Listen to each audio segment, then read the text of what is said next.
Welcome to Tea Time with Talent Acquisition, the podcast aimed at fostering knowledge and sharing stories within the vibrant talent acquisition community. There's no surefire way to accomplish anything in life, but with each conversation, we aim to delve into diverse topics and present fresh perspectives to empower you, our fellow colleague, on your own journey to success. I'm your host, Eden, and for the next hour or so, I'm going to be joined by an exceptionally seasoned people leader who has a rich history of collaborating with industry giants such as Oracle, Amazon, and Zalando. This individual harbors a genuine passion for our field, championing community causes, delivering compelling speeches, and earning accolades for their contributions. Their expertise extends well beyond the world of recruitment, encompassing broader HR practices, inclusion, diversity, employer branding, and operations. It is a genuine privilege to spend time with this individual, learning from their wealth of knowledge and delving into the insights on today's subject matter. So when you're ready, grab your favorite tea or coffee if you prefer, and join me in welcoming today's guest, Talent Director, Virginia Tirado. So thank you so much for joining. Thank you, Eden. My pleasure. Thank you for that lovely introduction. And I'm so excited, looking forward to our chat today. Although I did have my coffee a bit earlier so that I wouldn't have to interrupt, I am still savoring the warmth and looking forward to this lovely conversation today. I'm glad. I mean, I've had my hands wrapped around my cup of tea literally since we've been on the call because I am freezing today. What I'd like to do, Virginia, is I'd like to start our conversation off with the same question that everybody gets asked. Now, I was racking my brain about it because this is our first episode in season 2. So I thought, me being me, I'm going to mix up the question for this season. So you don't know what this question is yet. So, you haven't had a chance to practice this. So what do you think is one thing that everyone in our field believes could be improved further? Beliefs could be improved forever. Mm-hmm. I have to say, that to me, the biggest advantage that we can think of in this talent space is really how do we get better at optimizing the talents we need. And I mean, from that perspective, hiring the best people for the job doesn't always relate to necessarily going out and hiring new people, right? So how do we move from being traditionally companies that hire for a job and being pretty much job based to a company that is more people based and focusing more on a dynamic skills organization? Nice. And I guess the topic of what we want to talk about today, the main element of artificial intelligence, do you believe would bring kind of elements into that vision of yours of what we can improve? Absolutely. And I think I had shared with you, Eden, that I was very lucky to participate at Unleash this year in Paris. So Unleash World is the biggest HR conference in Europe, if not around the world, because you get participants from all over the world coming here. And one of the things that was a big takeaway for us attending this is that definitely AI as a topic that was touched everywhere, but also skills based as the future. We know we still struggle to understand what is happening in the market today as we continue to hear notices of layoffs. Not too short ago, you've heard again LinkedIn getting some people, having some second rounds, Google thirds rounds, however many rounds we've seen around this space. Yet we know for sure that most companies struggle to still find the right talent at the right time. So in the future, this is not going to disappear. And hopefully through AI, we will see, and this is really important in HR tech, one of the things that we have seen most recently is how many products that are part of our HR tech stack incorporating AI. Some are actually being built on AI, which is really cool, but others have it either as an add-on or just building it in to be able to give that ability. And for sure, we are in early days of that work, but we will see more and more how exciting and how much more efficient it will come as we adopt new technologies to help us navigate, that skill matching uh, and skill identifying ability with the data that we have around our employees to what the company actually needs as it adapts to the ever changing world we're in. Yeah, I like the fact you said we're at the early stage of it, and that's kind of, I think, when we look at artificial intelligence, there are all these tools, and it kind of comes. There's like two groups of people I typically am seeing. Those that are diving headfirst into it, like you and I, and kind of exploring it and getting, understanding what's the way of the land, and those who are just a little bit kind of a bit nervous to step into it because they don't necessarily understand it, or they don't understand how they should be using artificial intelligence to support their role, or they might be fearful, whatever the reason, right? So why do you believe that talent acquisition as an industry, as a role, or people should be taking note of AI? Like, why is it going to be important for us? I know you've touched upon a few elements there, but just to break it down and make it clear for everybody.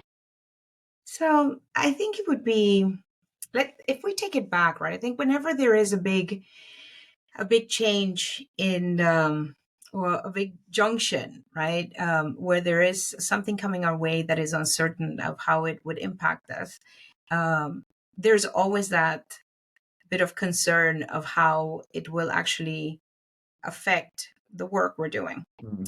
I'll go back to like 2015 when I first started at Amazon. And Amazon had bought, I can't remember exactly the year, but had bought a company that did robotics. And a lot of people were very worried because, as you know, Amazon has um, many warehouses, right, where they store the products that they're going to be selling. And you have to, package and move things around for customers. And there was a lot of concern about whether or not robots were just basically going to take over, right? And people were going to lose their jobs. And ideally, what Amazon was trying to do was really be more efficient in Yeah. the way they ran the warehouses. So the robots, instead of having people running miles a day to the products, when you got an order, basically the way the robots work is that you have these towers, and it's very cool actually because I've seen them in operations. Is they bring the different uh, towers for what they call pickers to pick the products and pack them and send them out, right? The reason I'm sharing that is because at the time, we've heard about how robotics are going to change so many things, right? Hmm. When you think about, and actually every time you hear, Amazon is hiring 250,000 people again for the season. So obviously robots didn't Yeah, it's necessarily not take taking all over the jobs everything. away, right? So that's exactly the example, because when Okay. you don't know, right, when there's uncertainty, we first, and it's part of our evolution, right? As humans, we always focus on the threat piece. Mm. But I think with AI, AI is not really new. I mean, the language models have been suddenly, become available to all of us that are not working for some companies that are developing them. But many of the companies that are using AI in embedding them in their solution technologies have been working on this for a number of years, right? And it just didn't happen overnight in November. I think just the explosion last year about, getting ChatGPT available to everyone to just play with this language model is what sort of brought It it was to the accessible for forefront, the first time for making it normal. accessible, Yeah. right? But if you think about it, we've had an Alexa, many of us, right? We've had Siri on our phones. We've had all of these bits, right? We've had Google. I mean, Yeah. if you think about how technology has helped us, this is this is something that is just part of the evolution of times. So why do I think recruiters need to know about AI and really need to understand?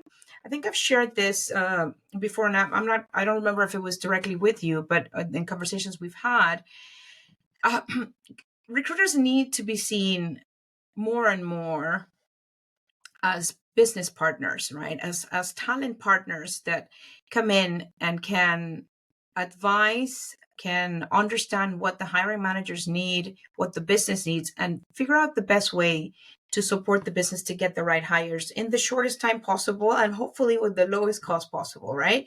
When you think about the way that we see AI today, and I don't know how many of our listeners have played with ChatGPT or with Bard or with any of the other models, which I actually do think people should be doing it.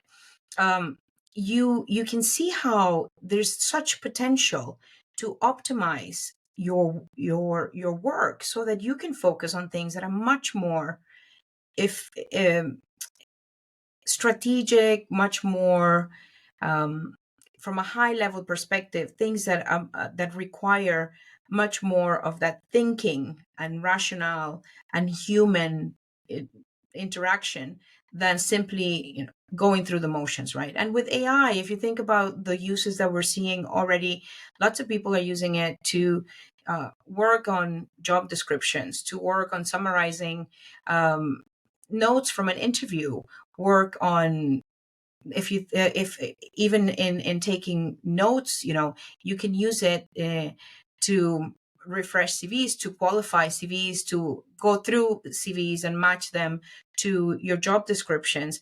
There's so many things that you could be doing that just basically relieve your day Yeah. from very banal sort of manual tasks that require for you to sit there. And actually, when you look at some of the trailblazing um, applications that are out there, many companies are looking at how they can actually use AI to summarize, particularly if you look at it in the framework of learning and development. There's tons of content that every company develops every year, but how easily is it to really give people access to it? And sometimes you might find a presentation that is 30 slides, and you just found it in your corporate repository, but you have no idea if it's actually what you're looking for, and you probably have to go through 30 slides to get one piece that works. If you were able to use AI as part of summarizing that content and making it accessible for people, imagine how easy it will be in terms of learning and development, how much you will benefit. So as a recruiter, what I would say is, or as TA, we shouldn't be scared of it. I mean, we've had many changes, right? I mean, so many of us don't have time to actually source for candidates Mm. because we're running around, just going through loads of applications that are coming in and so on.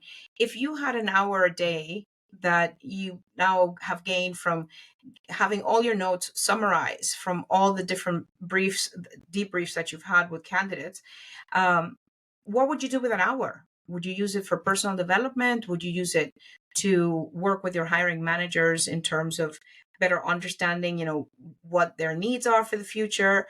Would you use it to actually source for candidates? There's so much more that we could be doing. So I would say that ignoring it is the worst thing we can do. Being scared of it is even worse. And actually, if you get familiar with it and you can talk to hiring managers about how cool this is, you also come across as somebody that is curious, that is willing to learn, that is taking time to understand how these new technologies make us better. And obviously, we have to be careful because you can't, there is some considerations around confidential information and things that you can put, and but most companies today have licenses. They would have something developed specifically for them within, whether you're using an application that will have your own AI pilot that you can use internally to help you go through everything from, like, we're seeing it right with Microsoft, with Google. Everybody has a solution that now helps you edit your emails or helps you. So there'll be ways that you can use this internally where you're being compliant. Mhm. But in any way, I'd encourage everyone that I'm working with to really spend time playing with it, even for your personal use, so that you can see how things can become, how you can use this in your best benefit. Segues very, very nicely to kind of the first core topic, which is obviously talking about the individual contributor, which you've covered off quite a lot already. So we're not going to spend too much there because ultimately it's going to impact us in the sense of making our role more efficient, giving you the opportunity as the recruiter, the sourcer, to kind of, as you say, free up more time for yourself. But you've touched upon a few key elements, so I'll circle back to them. So one is around how ethical this is, because ultimately is bias going to creep in?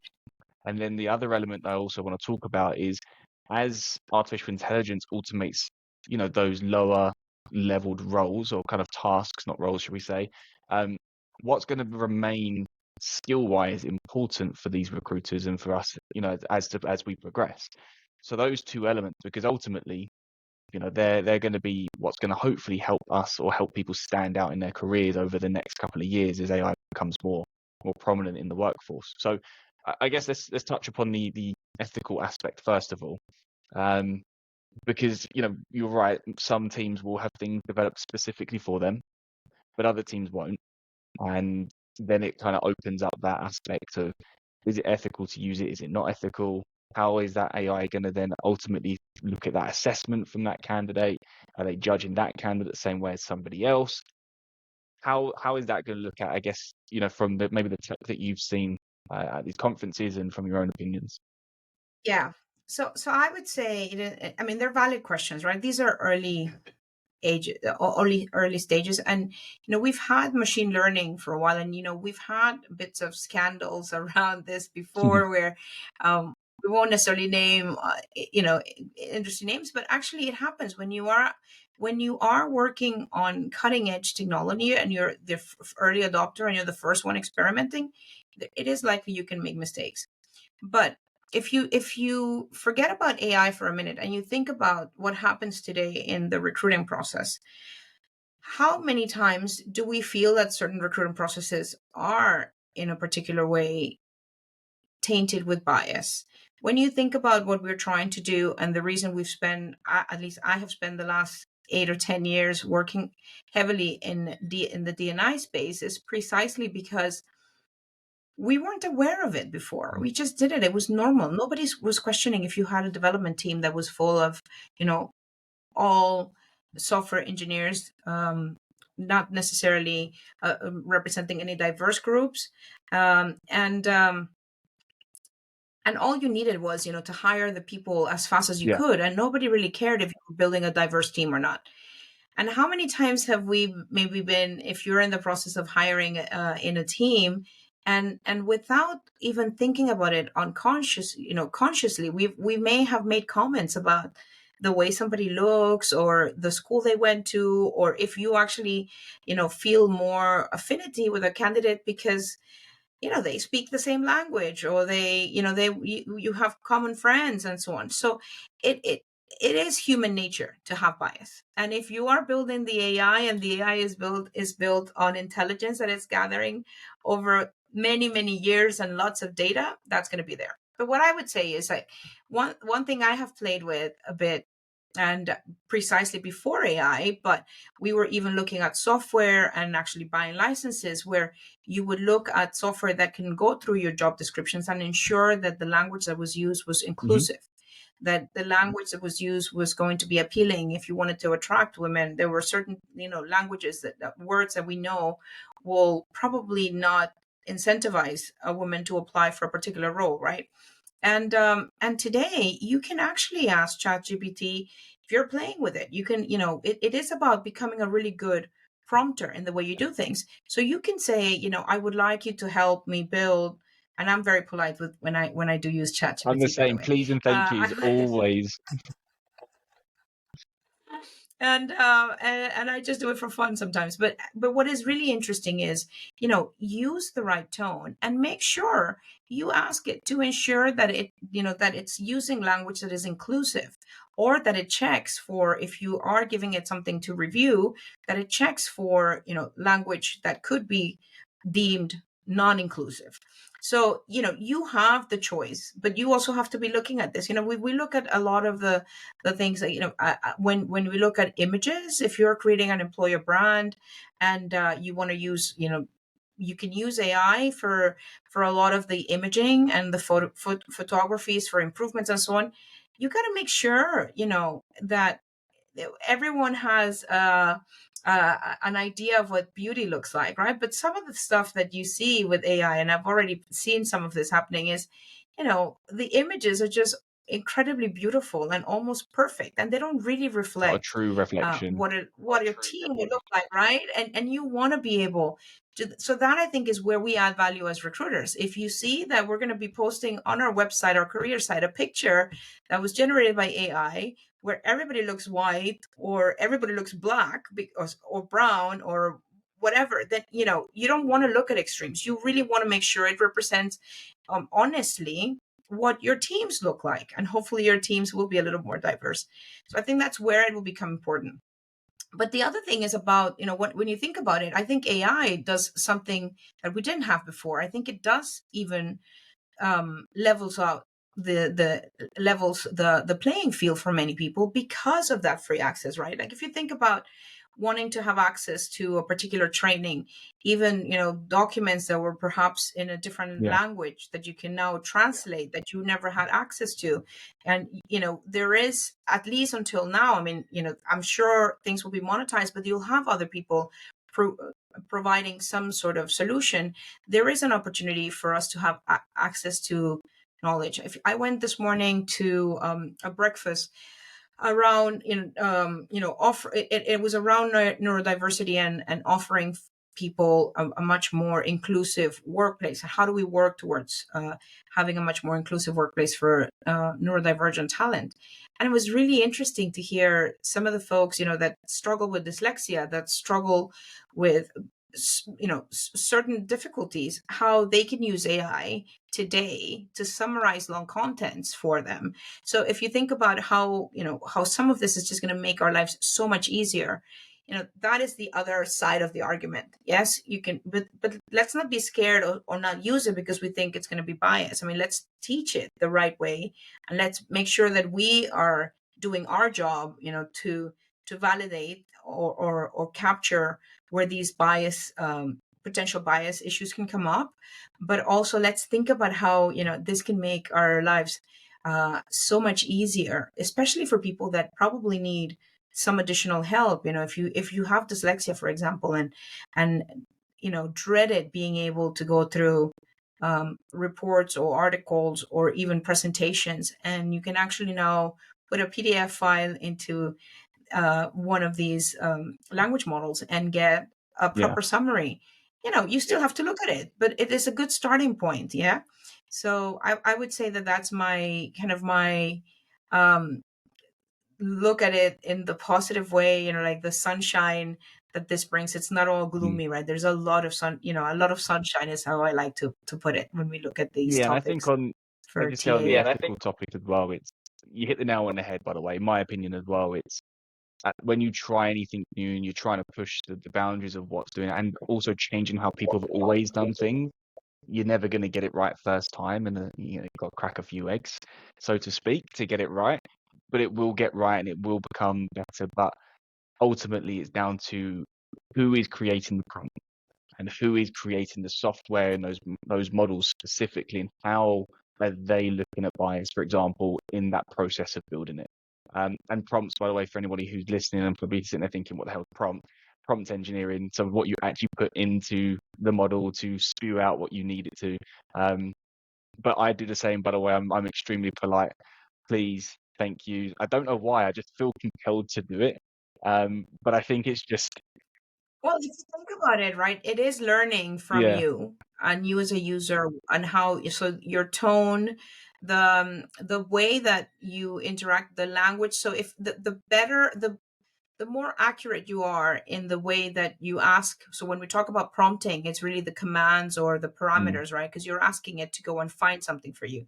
So the more specific you are, or you want it to draft something for you and so on, the more specific you are, the better the information that's going to come back, right? And I play with it in different ways. So if I, I've used it even to create itineraries. I had a friend that has moved away from London now, for over 10 years. And her daughter was coming over, and she's like, my young daughter, she's 23, going with a few girlfriends, what would yeah, you recommend? And I was like, well, I'm sure that the places I normally go are not the best places for a 23-year-old.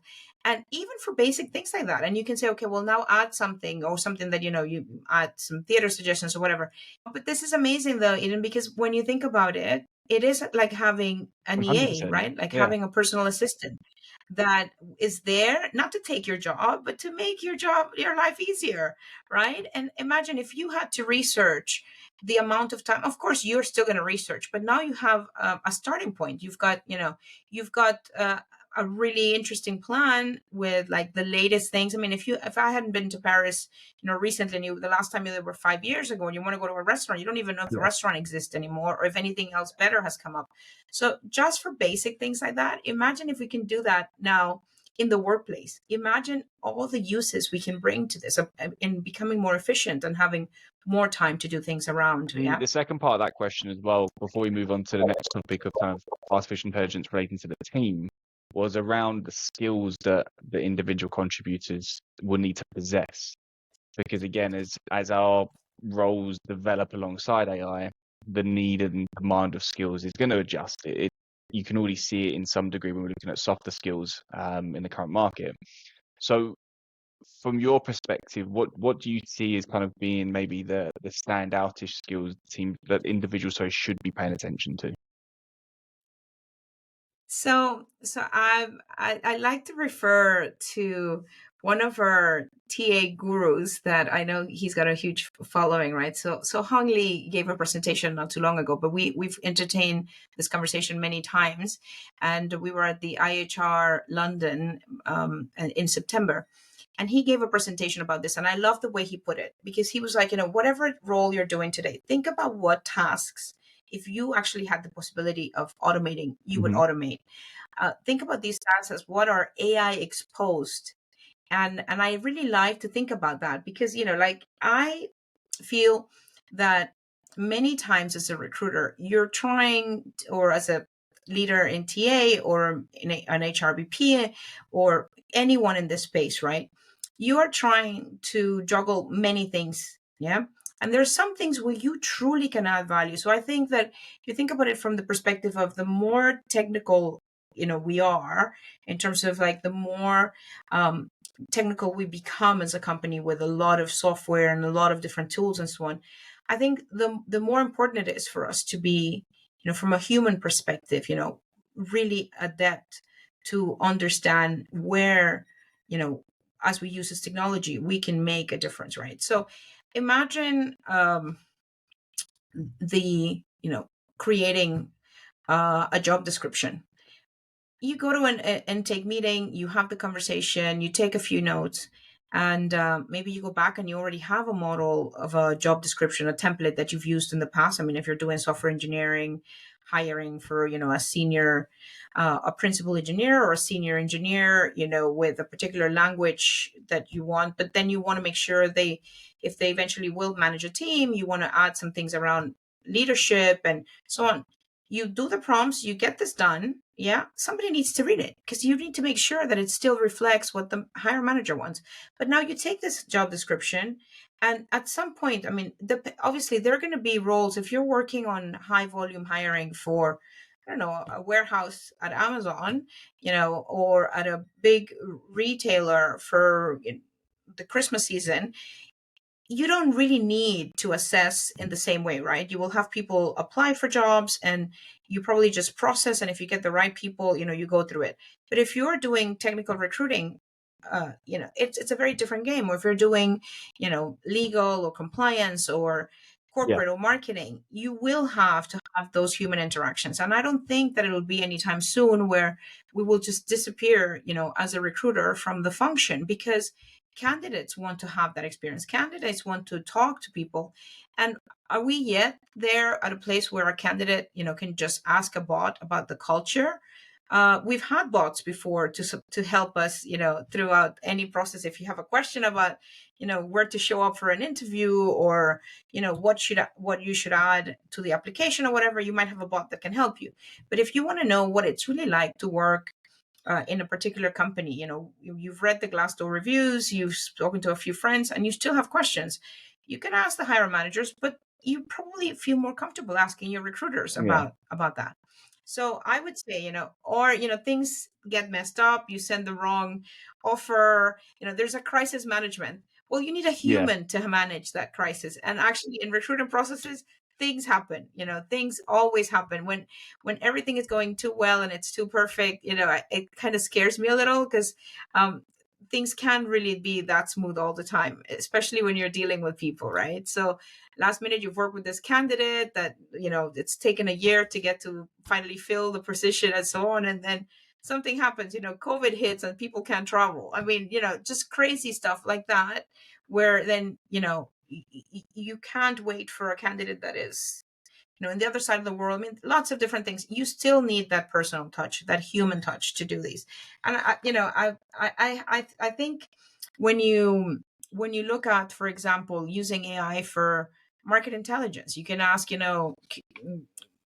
we have lots of data sources. You can use, talent insights from LinkedIn, or you can go to Horsefly, or, you can have great vendors out there that can give you some really good data around, what market intelligence looks like. But when you actually want to sit down to look at that data with the hiring manager, if you have developed that relationship and you're seen as a trusted advisor, they would want to Yeah. hear from you. They would want to hear, why do you think, because you're the one that's going to have to go attract that talent. Why should you go to Berlin versus Munich? Is there more people? What are the salaries? What are the, can you get more diverse talent? If you're looking at sales, how much is it going to cost you to go to Munich? What is the talent pool size? And you're not going to expect the hiring manager to go through all of these reports and make something with that data. He's expecting you to come with a consultative approach to share, what is your advice, right? So if you focus on that, look at your daily work, look at what you normally do, look at the things you actually enjoy, because I can tell you most people will actually enjoy having that conversation with a hiring manager than just going through, Yeah. routine manual tasks. Yeah. So and then understand kind of, okay, if these are the things where my soft skills are really going to be the ones that I need to focus on, do I need to improve? Are there gaps in the way that I communicate? Should I be looking at, maybe investing on some communication, on some mentoring, that can help me feel more and more confident now to have those conversations with the I hiring think that also managers. segues back to what you said at the beginning, right? So business partner. And that's kind of where the teams should be looking. It's actually the very first podcast episode we did, which Alex, who's the head of talent acquisition for a company called Billy in Berlin, explained it about being movement from service provider to business partner. And I think that's the trend that we need to see more within teams. And I think AI was only going to help us get there quicker as people realize, okay, my job can automate that part, or it can automate that part of my job, and I can focus more on this part. And as you rightfully just said, I can now upskill into the areas that I can show true value, and that's where the role will sit. So the IC role is, the individual, but now I'm curious to take a look at the team. So a lot of the AI tools that I'm seeing kind of focuses around communication and more specifically collaboration. So do you see any specific challenges or maybe opportunities that AI will create around communication and collaboration within the talent acquisition teams? So I think absolutely. I think, the piece where I see you can get, you will see more evolution will be around, like I was saying, the dynamic organizations, looking at the skill base and how we train and how we do this. You will need Mhm. technology to do that much faster. But I would see this where, we all come together. It's something that we do today. If you think about it, if we look at, companies have their performance cycles when you are looking at reviews of the talent pool and understanding, who might be struggling in a particular job, who might need some help to, to be placed for success. But also you understand through these performance reviews who might actually be ready for a different job, right? Or for a promotion, or has expressed interest in a different area. Today, if I go back to look at my experience, I've usually always built success by partnering with our HR folks. So talent Mhm. usually sits in HR, but we have our HR business partners that are looking more at, once the talent has been attracted and hired, they, together with our talent management folks, will be looking at the Mhm. development and the retention, of that talent. And you would think about opportunities to collaborate around that internal mobility, that succession planning, that upskilling. The gig economy is also something that we have seen, probably not used as much as we would like, but in companies that are doing it well, and you think about the solutions that they have adopted, they have maybe a talent marketplace where people, where you post that, you might not be able to hire somebody full time, but you would have a project that will go on for a couple of months and you need some help, and people want to develop some project management, and they look at this match, they find a way of coming in and doing something interesting for them, which also allows you to have higher engagement, and at the same Mm. time helps you with retention, right, which is a win-win for everyone. But this cannot happen in a sort of in a vacuum, right? We don't have just these silos organizations anymore, and if we do, then that is not what is going to drive success. You need to have that collaborative approach to plan, to understand strategically.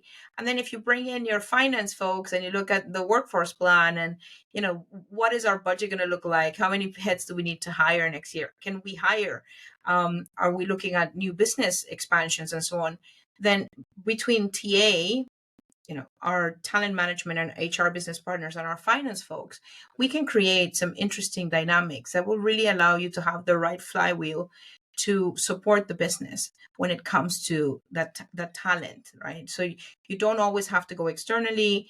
Many companies, particularly right now where hiring has slowed down a bit, have actually turned into looking more at the internal mobility side of things, which is actually something we should be doing constantly, because I'm a big believer that there's a better way of doing things than how Doesn't we've been work. doing it in the past few years, where Doesn't work. you hire and fire, hire and fire. You've got these cycles, right? Things go crazy, haywire. Let's go out and hire so many people because we can't keep up with the demand, and then suddenly the economy is crashing. There's a war. Things are happening. There's a supply chain crisis. Okay, we need to get rid of people because we can't really make our numbers.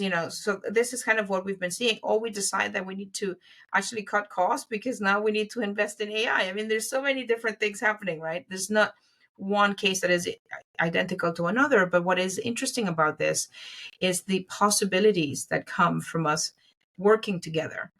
AI can be used to whether you want to upskill, like we were given an example of, a couple of companies out there. You've got Eightfold doing, the skill based piece, which they do really well. But if you look at content, you've got people like Cornerstone or like Arist, or others that are trailblazing in this space because they've actually gathered data and content for so long that now if they actually work with AI, and they've already been working with AI, but they're going to get ahead of the game because they'll have solutions that are ready to go and that can help you in the learning and development space to create the curriculum you need. You can also think about it from an upskilling perspective where people can actually invest time on their own because they'll have access to this easily. And actually, what we're seeing more and more in the learning and development space is taking content, and I guess it's in the era of the social media where our span of attention is so little, right? Just breaking the content down to little parcels, little nuggets of knowledge that you can go through, right? And you can then, you might have this podcast, and I'm sure we'll do a bit of that, where Yeah. you'll have segments that are short, and people may not need to listen to the entire podcast to understand how we can use some of these things better for ourselves. And then they go specifically to the topics that they're interested in. And that's what we're seeing more and more. And I think that is the future. I mean, I'm excited about the future because I think if we don't collaborate among ourselves, we won't be able to be effective in the way we need to support our business and our customers. Because eventually, whatever we do, whatever your company, the role that we have, we're obviously building to support our stakeholders, but we're also acting on behalf of our customers, right? So that's to create the best product and the best experience for our customers. So I think that that's going to be the future for I all of think us. you, like I said, it's evident how passionate you are about all of this, and I love the fact that you've always got a positive spin on it. Because when I'm speaking to a lot of people, there's a lot of doom and gloom around this, but I like the fact that you're positive around what's happening, and we're not there with everything by any means, but there's glimpses of what's happening, and that's the beauty of what AI is at the moment, and it's about trial and error and see what works, and a communication tool might come out where you're trying to bring in this huge international organization and it flops and it just does not work. But at least you've tried it, and then it's about what's the learns, how do we pivot, how do we iterate, that sort of thing, and working collectively as a team. And you're absolutely right, teams should not be siloed. They need to be collaborative. They need to be cross-pollinating ideas, because definitely some of the best ideas that I've been part of came from different teams. And then you kind of take what they're doing and you mix it into a little bit of somebody else's, and then you try something with yourself, and that's how fresh ideas are generated, anyways. But it's interesting to hear your perspective on how that will boost only positively from AI. But all of this needs to be ran by someone. And let's call this hypothetical person the leader, the VP of people, the director of talent, however the job title looks. But it comes down to the leader, right, to determine the strategy of that talent team. So with AI coming in more into talent teams today, what new responsibilities do you believe will fall to the leaders of our field? So that's an interesting point, because I think that if you look at the last 3 years, and particularly for everyone in HR, it doesn't matter if you're in talent acquisition, in HRBP, in people operations, we've been through this roller coaster where actually people issues became more and more aware. With more visibility, we became more aware of these issues, and there had more visibility. We started talking about, like having to work remotely, like mental health, team collaboration. How do you ideate? How do you innovate? How do you, are we all going back to the office? Are we adopting a hybrid model? There's so many things.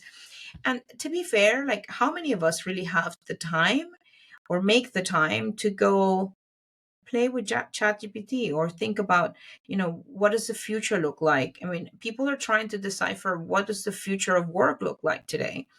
And, we hear these scary studies, and I say scary because we've gotten news over the last 3 years of having, not having to go into the office every day. And here, I think McKinsey had interviewed, I don't know, it was like 700 CEOs across the world, and said, but in the next 3 years, we'll all be back in the office 5 days a week. And it's hard to believe that we're going to go back to that. And I don't really think that talent really wants that. I think some people, have to, because there's certain roles that you have to do in the office, right? Or, I mean, if you're a nurse and you need to show up to the hospital, until the time that we can do surgery with robots, everywhere, or get robots to be the ones, it'll come. But perhaps today, not everybody has the luxury of being able to work from home. But I think that what is interesting in these discussions is really thinking about how, we tackle this without being scared. And as a leader, you are going to have to make the time to help your teams understand that it's, how do we use this to become more effective? How do we use this? I mean, yes, we might lose some jobs in a particular area, but we might gain other jobs in other areas. And maybe that is an opportunity to use our talent to, in a more sustainable way, to upskill people. So as a leader, I would expect that either myself or the person that I work for, that we have open conversations. We look at and listen to our teams, because many of the folks we are managing might actually know how to do this really well, right? So I heard a comment about, somebody wasn't allowed to use ChatGPT to prepare performance evaluation. I was like, well, that's an interesting question. Like, our company said you're not allowed to use chat for this. And this was a conversation we had among a summit with leaders. And it is about, the same, like if you're doing an assessment, like what is the ethical use for some of this? I said, well, actually, if you suffer from dyslexia and you have difficulty writing, I mean, sometimes these performance reviews are, not only time consuming, but people dread them because it takes time to do this. But what if you actually told, instead of telling your teams you can use it, say, hey, make sure that you feed the model, the accomplishments, the things that you want to do. And if you want to use AI to actually fit it in the 200 words that you can use, or you want to use it so that your drafting is more professional or so on, just, be realistic in the way that you do things, and think about how you can support your teams. I think about how many things I can do when it comes to supporting my hiring managers. Hiring managers are interested in two things. They want to hire the best talent, and they want to hire them as quickly as possible. The third thing, if they own the cost center, might be the They don't cost, care. right? But if they don't own the cost center, then that doesn't come into the equation, right? They're like, you worry about it. But in those two things, how can we use AI to make it easier? Sometimes, how long does it take to get feedback to candidates? Because or to even do a debrief, because people go in, they take some notes, but they can't get them into the system. Can we help them? Can we, tell our teams it's okay to figure out ways to become more efficient, especially since you as a leader have so many other things to do. Just explore and work with your teams, invite them to look at how we can incorporate this to make their lives easier. I think eventually that results in a win-win, because again, we make people will be happier, they'll be doing tasks that are much more fulfilling, and that should help in increasing their engagement, and which in turn helps with the retention. So I would encourage all of our leaders, if you don't have the time, because I know there are many other things you're working on, is really rely on your teams, and if you can make it to a few of these conferences, it's a great way to talk to people, but also listening to podcasts. I do a lot of that, in the car, just listen to, Josh Burson's the Josh Burson company has a really cool podcast series that, a lot of conferences, and then he basically summarizes them for you, right? So you can think about just listening. And I've shared, and I will continue to share on my LinkedIn a bit of, the content that I'm being exposed to. But I think it is all of our responsibility to really educate ourselves, to spend the time to be able to talk about these things in a informed manner, and look at how these topics can help us become better leaders, better hiring managers, better employees, and eventually that will be Yeah, the I think return it on comes investment for down the to leaders company. is, as you say, and the title of this is lean into AI. You know, be present in what's happening in the market, explore it as much as time permits. And as you say, if time doesn't permit for whatever reason, 1,001 tasks, then you've got a team that should be, sitting there saying, we want responsibility, we want to grow, we want to do this, we'll do, like, use them as best as you can so we can everyone can collectively grow. The last question for kind of the leader aspect, right? And you've touched upon different tools already, and there's so many. There are so many tools that are being marketed. I mean, you search on AI for a couple of hours, and then before you know it, Instagram flooded with all these tools, and YouTube adverts are the same, and there's so much to think about, right? And as a leader, it can become a bit boggy, shall we say, as to what to do and what to buy and what to explore next, and it becomes difficult. Is there any kind of key indicators or key metrics, shall you say, that you as a leader would be looking at to determine whether or not a specific tool is valuable for your organization? So that's a really good question, right? Do you have a problem you're trying to solve? And is there a tool that can help you solve that easier? I guess is the question you're asking. Like, how do you go Yeah. about, where do you invest? Because there's so many things, right? So I don't think it is about investing for the heck of investing. I mean, you make a decision that you're going to implement Workday as your human capital systems, right? You do that, and that might be a massive implementation for you. You might, depending on the size of your company, your maturity, and so on. But there might be other things that work with Workday, and it could be that you still feel like you can't manage the best candidate experience through Workday, and you have to have a separate ATS. And then looking at an HR's tech stack is complicated. You won't be able to solve that just by two or three things. But I do think that you should focus on what are your biggest pain points, right, and where are you losing the most time. Because at the end of the day, if we just look at recruitment, and if we look at TA in particular, what you are aiming to solve, again, going back to what candidates, what hiring managers want, is that you hire the best person, whether it's external or internal, it doesn't matter, right, for the job as quickly as possible. Because if you think about a job that is not filled, by the time that person onboards, and by the time that person is capable of carrying out, productive work in that role, the clock keeps ticking, and it's costing the company money.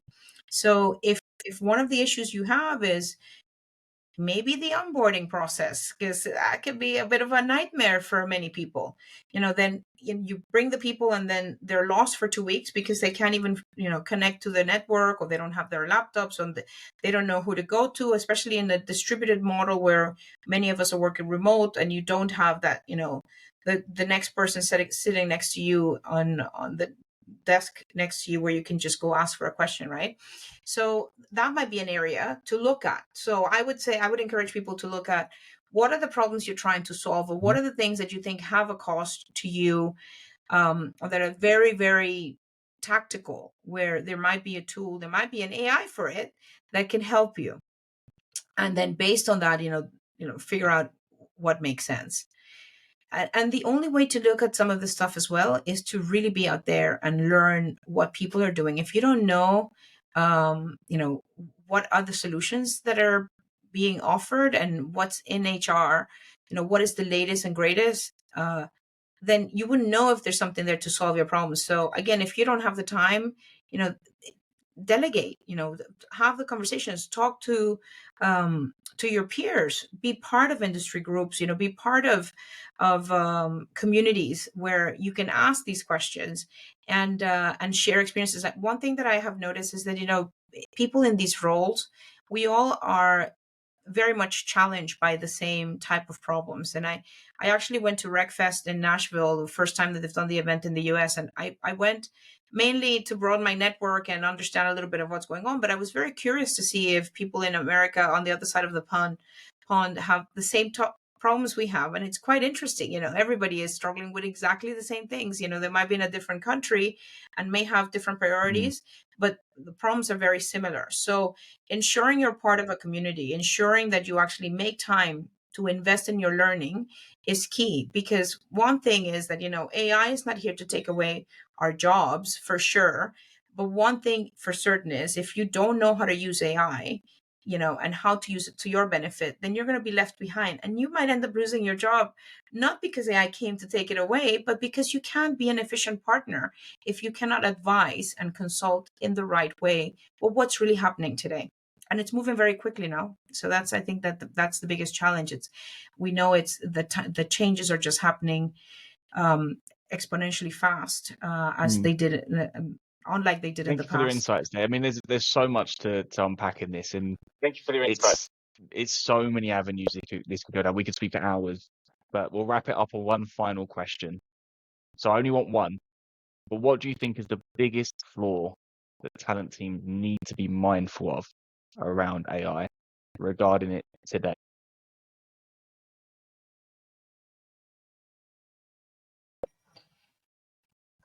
That's quite a broad question. I mean, if it is so new for many of us, that to think about it from the flaw perspective, I think it's like everything, it will work better the more you learn to interact with it and make it work for you.